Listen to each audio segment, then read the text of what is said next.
আসসালামু আলাইকুম। আশা করি সবাই ভালো আছেন, সবাই সুস্থ আছেন। ফ্রান্সের সর্বোচ্চ কয়েকটি খবর নিয়ে আপনাদের সামনে হাজির হয়েছি। ভিডিওটা অবশ্যই শেয়ার করে দিবেন, ফুল ভিডিওটা দেখতে ভুলবেন না।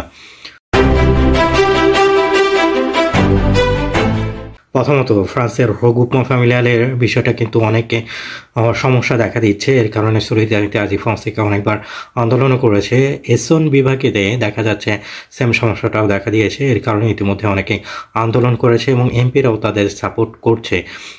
এর কারণে অনেক পরিবারে অনেক সমস্যাও দেখা দিচ্ছে। সলিদারিতে আজি ফ্রান্সকে প্রতি মাসেই যারা কিনা স্টুডেন্ট হিসেবে রয়েছে তাদেরকে একবার ভ্রমণ করতে নিয়ে যাওয়া হয়। আজকে আমরা সেম জিনিসটা করেছি, সাথে সাথে তাদেরকে শেখানো হয়েছে অনেক কিছুই। ফ্রান্সের জাতীয়তাটা অনেক গুরুত্বপূর্ণ এবং এটা পেতে হলে ফ্রান্সের লেভেল B1 এখন প্রয়োজন হচ্ছে।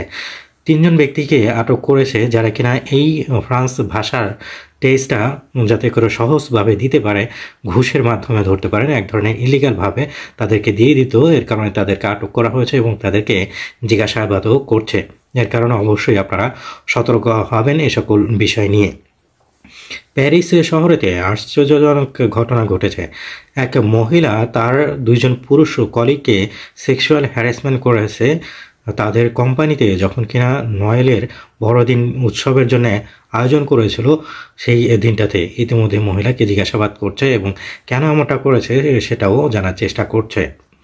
ফ্রান্স শহরেতে দেখা গিয়েছে 3টা এক্সেপশনাল মূর্তি পাওয়া গিয়েছে, যেটা কিনা প্যারিস শহরের লুভ মিউজিয়ামেতে এক্সপোজে করবে খুব শীঘ্রই।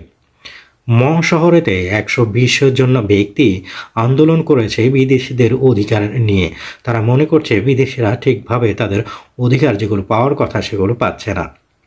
ফ্রান্সোয়া বাইহু 1 বছরে 4 জন প্রাইম মিনিস্টার দেখা গিয়েছে ফ্রান্সেতে, যেটা কিনা একটা রেকর্ড পর্যায়ে পড়ে গিয়েছে। এবং ফ্রান্সোয়া বাইহুকে নিয়ে ইতিমধ্যে একটা ভিডিও করেছে এই পেজে, আপনারা দেখতে পারবেন তিনি কেমন এবং বিদেশিদের জন্য কেমন হবে তিনি। এবং তিনি সোমবার দিন আগামীকাল কথা বলবেন ফ্রান্সের বিভিন্ন পলিটিক্যাল ব্যক্তিদের সাথে। লা ফ্রান্স ইনসুমিস দল থেকে ইতিমধ্যে প্রত্যাখ্যান করেছে তার সাথে বৈঠক করে বসতে। আসসালামু আলাইকুম।